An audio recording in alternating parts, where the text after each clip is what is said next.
Hey everyone, finished watching the next episode of Mystic Knight's Lugad's Challenge. This episode is the worst quality on my old DVD, not because of distortion or sync issues, but because several minutes are missing. The episode starts up around 6 minutes in. I have no idea what the story is here, or how whoever put the DVD together knew the title, since it was obviously cut off. Thankfully, we have the restored cut, though I recall the source for this DVD also being available on YouTube in the past. From what I remember, no episode had this much content missing.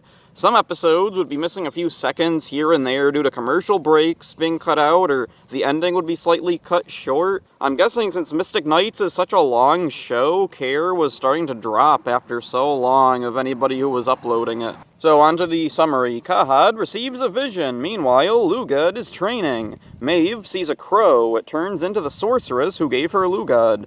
Maeve's latest plan is to have Lugad battle Rowan one-on-one. The sorceress insists he's not ready and doesn't like the plan. Lugad is sent to the castle of Kells to challenge Rowan. He tosses him a scroll. Right here is where my DVD starts. So yeah, about 6 minutes in, and quite a lot of important context is missing. I hope in the future this restoration is the primary way people view the series. It would also be nice if it got an official release, but I definitely don't see that happening, with Hasbro possibly being the ones in charge of it.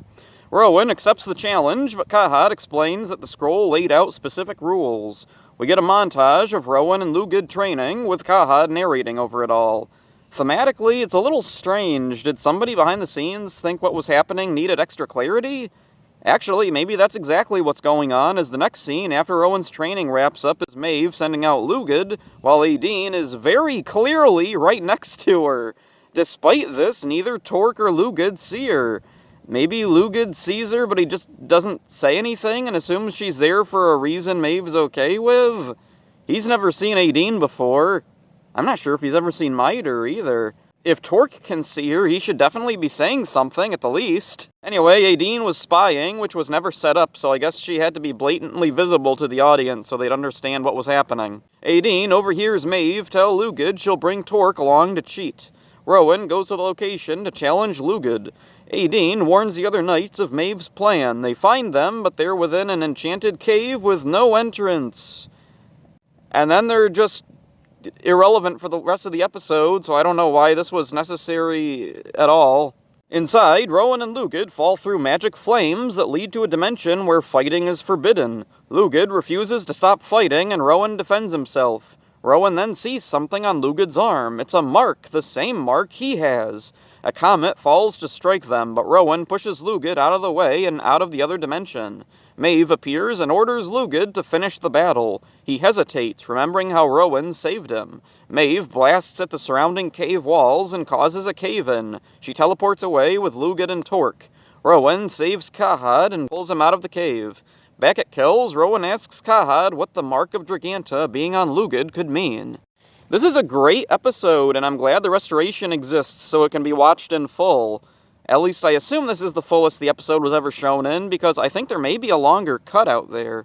Aideen and the Knights, besides Rowan, serve no purpose.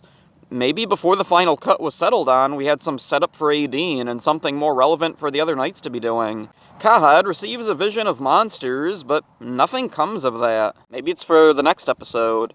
What does the sorceress know about Lugad, and does she know anything about the Mark of Draganta he has? Could he be the true Draganta?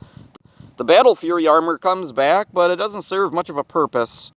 It sounds kind of silly when characters are bringing it up. Mystic Knights has largely stayed away from toyetic elements. This is the most blatant thing that's just here to promote a toy.